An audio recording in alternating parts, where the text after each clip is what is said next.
So you all have been asking for this for years. If the Red Lotus took on the White Lotus, who would come out on top? Hey everybody, welcome to the Geek Talk. Today we're going to discuss the idea of if the Red Lotus could take on the White Lotus and win. This is of course a Members Monday choice. If you want to join into my channel and determine which videos I do on Mondays, you can join on as a member, which you can click on the button below if you're on desktop. If you're on mobile, some mobile devices, you can do it also there as a join button, or if you can't find it at all, just go to the description box. I have it down there for you. So the reason I haven't done this matchup before is because it is too damn circumstantial. It's got too much variables to it. There's too much speculation to it, especially with regards to the White Lotus members. A lot of them are put on a pedestal just based on reputation and accolades, not necessarily feats or concrete feats in a fight. Also, there's the question of which versions of these characters we're looking at, because Zahir, we have him for when he was a non-bender, we have him when he has flight, when he just had airbending by itself. There's just so much to it, and how do you put all of that in perspective? Not to mention, you're dealing with 4 to 5 people on each team, and there's a huge dynamic in that. It's not always just going to be 1v1 fights. There's also a group dynamic that has to be thought of, and I don't think anybody really realizes how difficult this sort of thing is. Therefore, I'm doing all the scenarios, and even these scenarios won't be enough for some of you who will want to see every single combination possible. So for this matchup, we're going to be doing it with morals on in character, though these characters are not holding back. I don't think they would hold back. Whether we're talking about the Red Lotus fighting the White Lotus and the White Lotus fighting the Red Lotus, they would know the threat of each team and do everything they can to defeat the other. But we will factor in that each team will not have prior knowledge to one another. They're going to be dropped in cold, and we're just seeing how they can do with just their pure abilities, because it's kind of unfair, because the Red Lotus would have more knowledge of the White Lotus and the White Lotus wouldn't know about the Red Lotus because the Red Lotus came afterwards. But yes, we're just doing these, dropping in both teams cold, and we're going to be doing this in the location of the spirit world. Specifically, we're going to be doing the North and South Pole spirit portals, which open up during harmonic convergence. And this way we'll have a location that has jagged rocks, we have streams of water, so that everybody has their elements available to them. And we're going to go with 3 scenarios. These scenarios to me are the most canon, if that makes sense, because there are 3 major Red Lotus teams in the timeline, and then after that we'll do some crazy bonus rounds with full moons and Sozin's comets and spirit stuff and all that kind of stuff, just so you guys can be happy about getting every kind of scenario. So the first scenario we're going to be looking at is the pre-captured Red Lotus versus the White Lotus. So this is of course going to be Zahir when he was a non-bender, and then scenario 2 will be the Red Lotus that we saw from Legend of Korra before Zahir got fight against the White Lotus. And then scenario 3 will be the Red Lotus post-Zahir flight without Pali. Reason for this I'm going to get into when we get to scenario 3 versus the White Lotus. So before we get into all these scenarios and the breakdown of each of them, I want to make it clear that I do have creator bias when it comes to this matchup. When it comes to the Red Lotus, I see them get underrated pretty severely when it comes to combat, especially when they're put against the White Lotus. And then the White Lotus, of course, I feel is an overrated team, because I think people put them on a pedestal because of nostalgia and because last airbender characters, and also they're like, well, they're grandmasters, so they should be this and that, which is true. They're very good fighters, but I think they are put a little bit way too far in terms of like that the Red Lotus can't contend with them at all. I think that's a little bit silly. So keep that in mind when you're going through this video, that I do have bias to certain ways that the fan base sort of interacts with the Red Lotus and the White Lotus. But without further ado, sorry for that long introduction, but this needs a lot of setup because there's a lot of different context and all that kind of stuff. But now we can finally get into it. Red Lotus versus White Lotus. Let's get into scenario 1 now. Alright, first off, let's establish the teams that we are going with. With the Red Lotus team, we're going with Zahir before he got any kind of airbending or flight. We also have Minghua, Pali, Gazan, and Unalaq. A lot of people forget this, but Unalaq was part of the Red Lotus team prior to them being captured. Second, I would like to determine who would be the lead for each team. For Red Lotus, it's pretty easy in stating that it would be Zahir. It gets a little bit more interesting when we look at the White Lotus, as I believe King Bumi or Iroh could lead and coordinate their team's attacks, but in my opinion, I think it's more likely for the Mad Genius to take point for the squad. So in this first scenario, both teams enter from the South and North Poles respectively to face one another.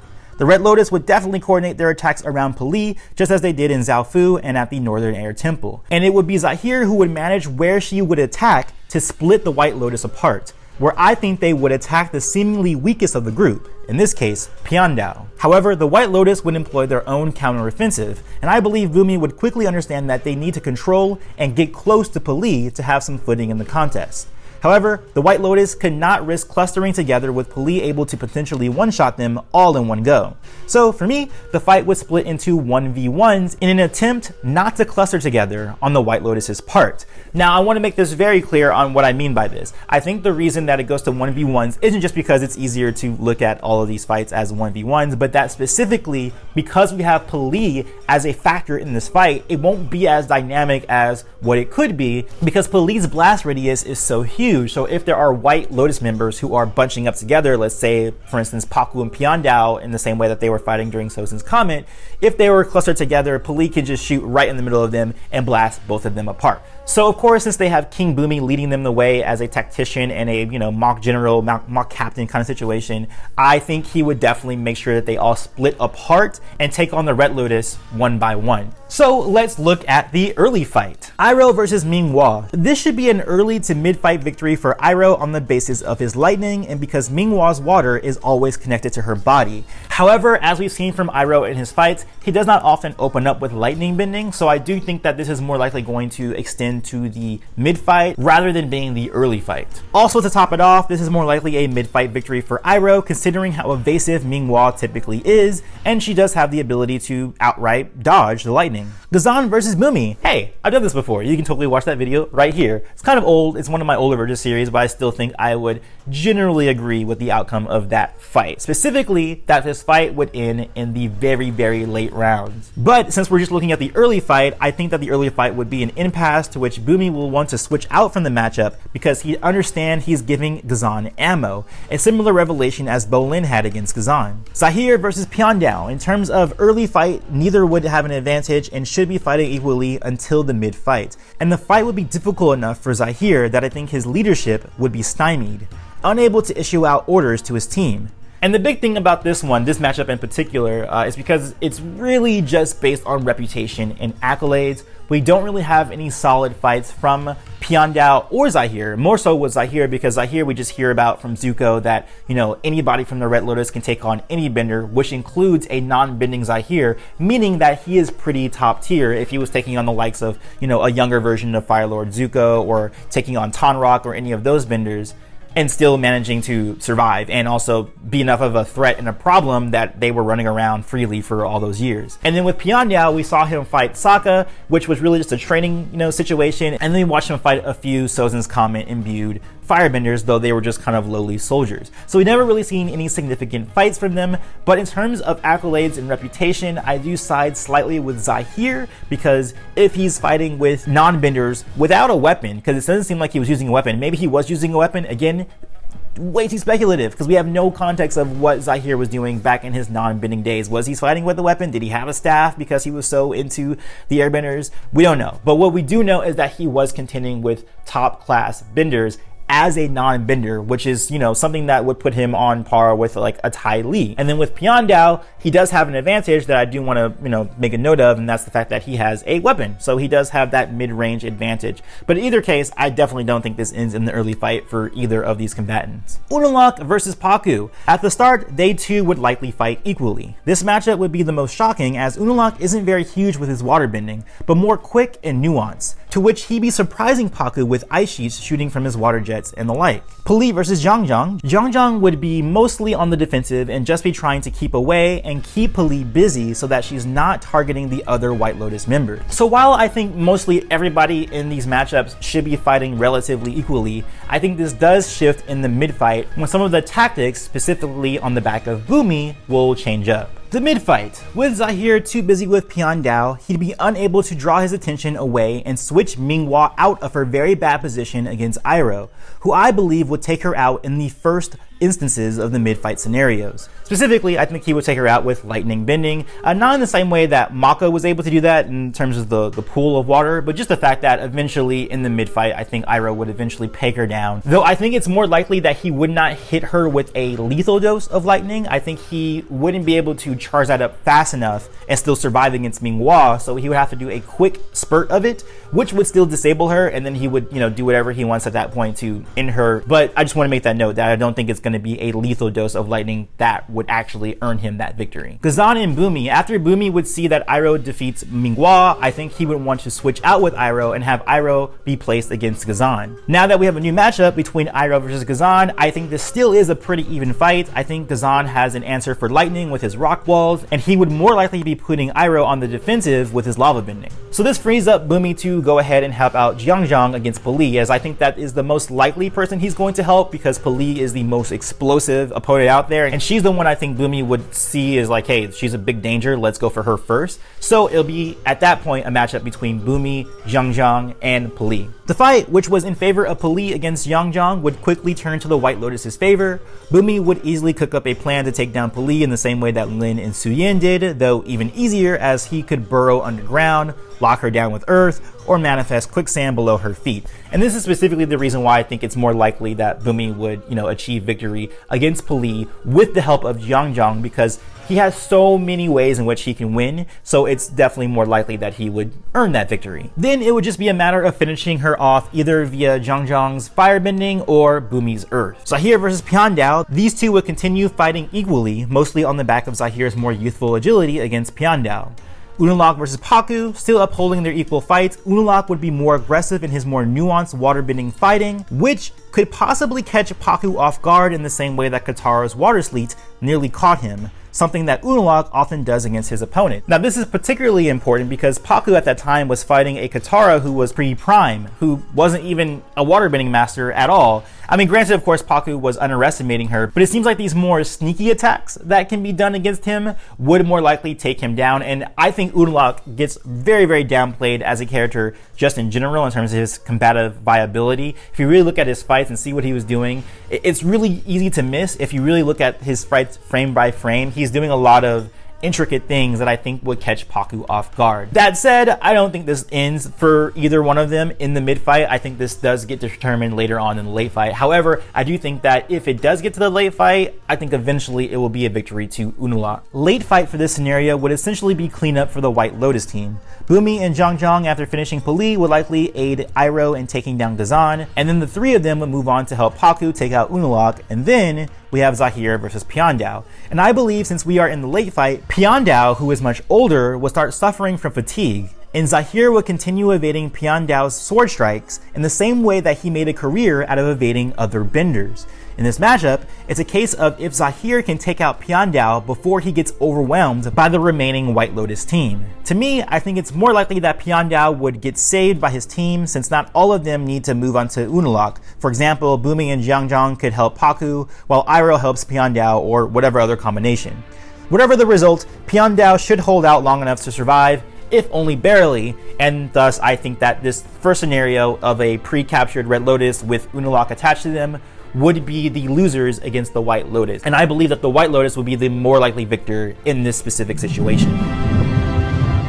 So for this matchup, we are looking at the Red Lotus as we know them from Legend of Korra before Zahir gets flight. So we're going to be looking at Zahir with airbending with his staff. We're also going to be looking at Pali being on the team, Minghua, and Ghazan, but there is going to be no Unalaq because, of course, at this time, Unalaq has been killed at the end of Book 2 Korra. And for our White Lotus team, we have the same setup, the same team. There's no changes with them at all. So let's look at the early fight. Bumi versus Ghazan, I think is going to be the same situation. Bumi's going to realize that he is giving ammo to Ghazan, and they're going to be fighting relatively equally in the early fight scenarios. Iroh versus Minghua, same situation. I don't think Iroh's going to be opening up with lightning. Even if he does, I think Minghua will be able to evade him up until the mid-fight. Pali versus Jiangjiang, same situation. Jiangjiang's going to be on the defensive against Pali's combustion bending. There's nothing much you can do about that. Same as it was in scenario 1, no changes. The biggest change, of course, is going to be Zahir with his airbending and with his staff versus who I think will be Pakku and Piandao going against him.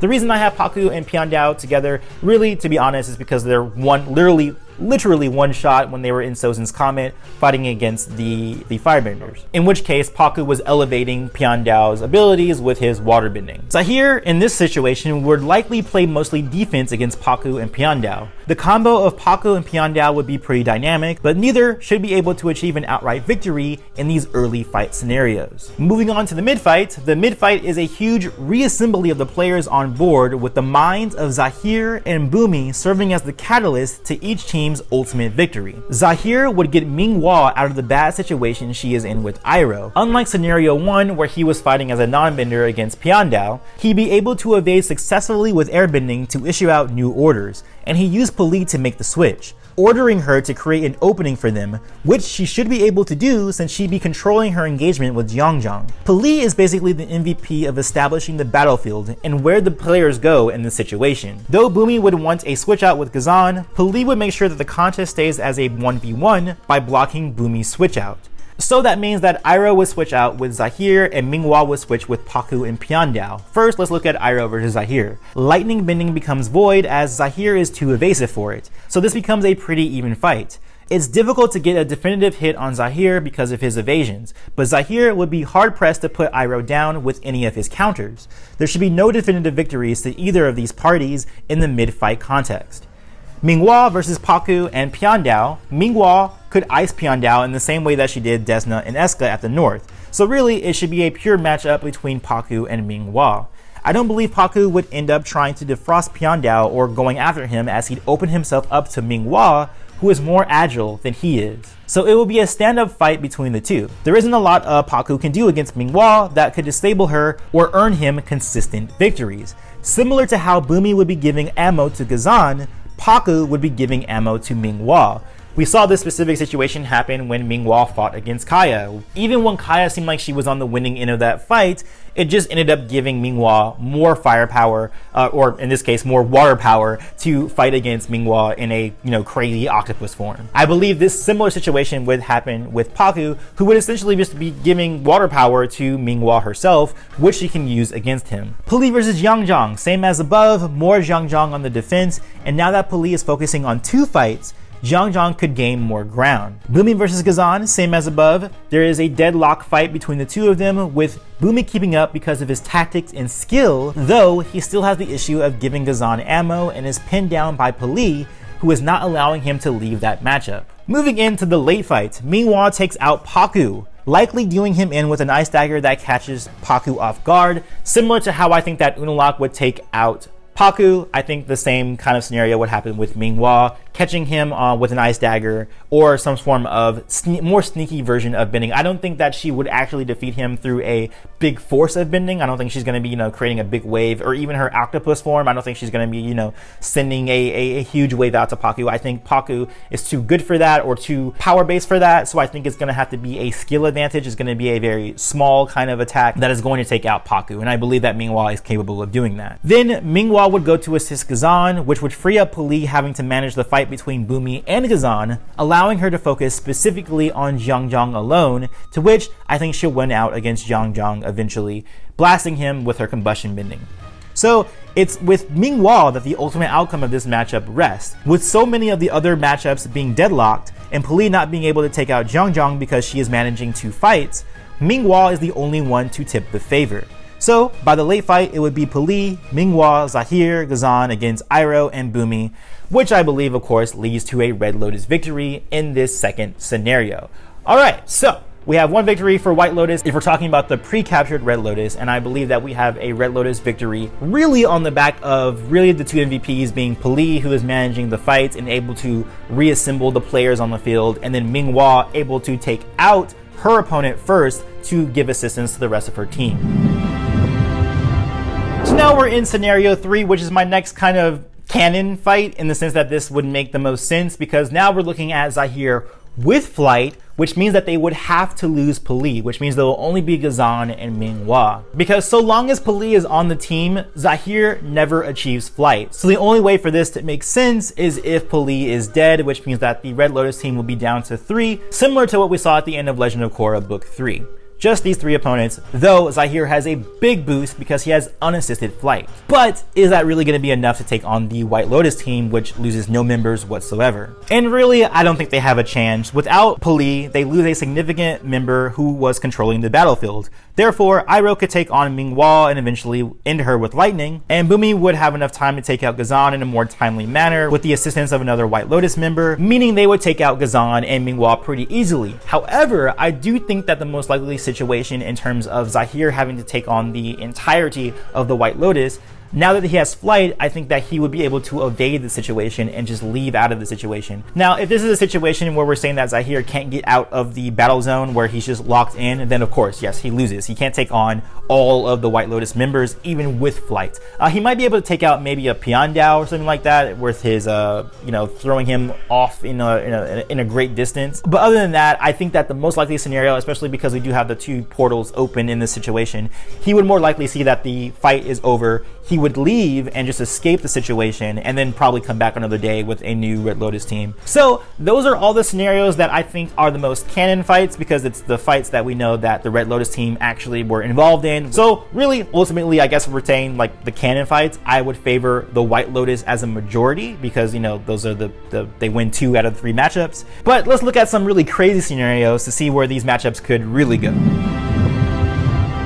Alright, so let's see this first scenario, which I call like full max power versions of each team. So that's going to be the full Red Lotus team that includes Zahir with flight, and it includes Unalaq, but this is going to be during Sozin's Comet and Full Moon. Now, of course, I think the MVP for this matchup is going to be Pali, because if you can think about a combustion bender with Sozin's Comet, it's going to be pretty devastating. I don't even think the White Lotus would even be able to split apart like they would want to. Her area of effect is pretty OP, even with the idea of having, Paku with Full Moon. I mean, we've seen what he's capable of doing during the Full Moon, and even that situation wouldn't be able to take down Pali's combustion bending. So yes, I think in a crazy scenario 4, where we're looking at everybody at full strength and full health, Zahir with flight and Unalaq on the team, we're going to see a Red Lotus victory there. And then scenario 5, if we just want to go that crazy with it, we can say that there's going to be full team, full power.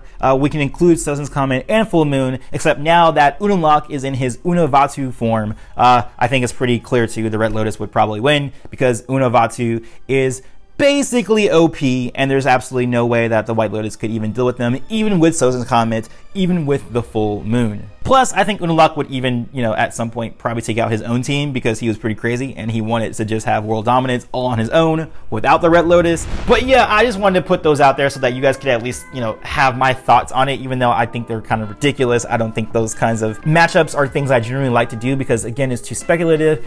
Just in general, this whole entire video was kind of very hard for me to get through because it's so speculative. But ultimately, I want to hear what you guys think about this crazy situation. Let's mostly talk about just the first 3 scenarios based on Zahir. So non-bending Zahir, Zahir with airbending but no Unalaq, and then Zahir with flight but no Pali.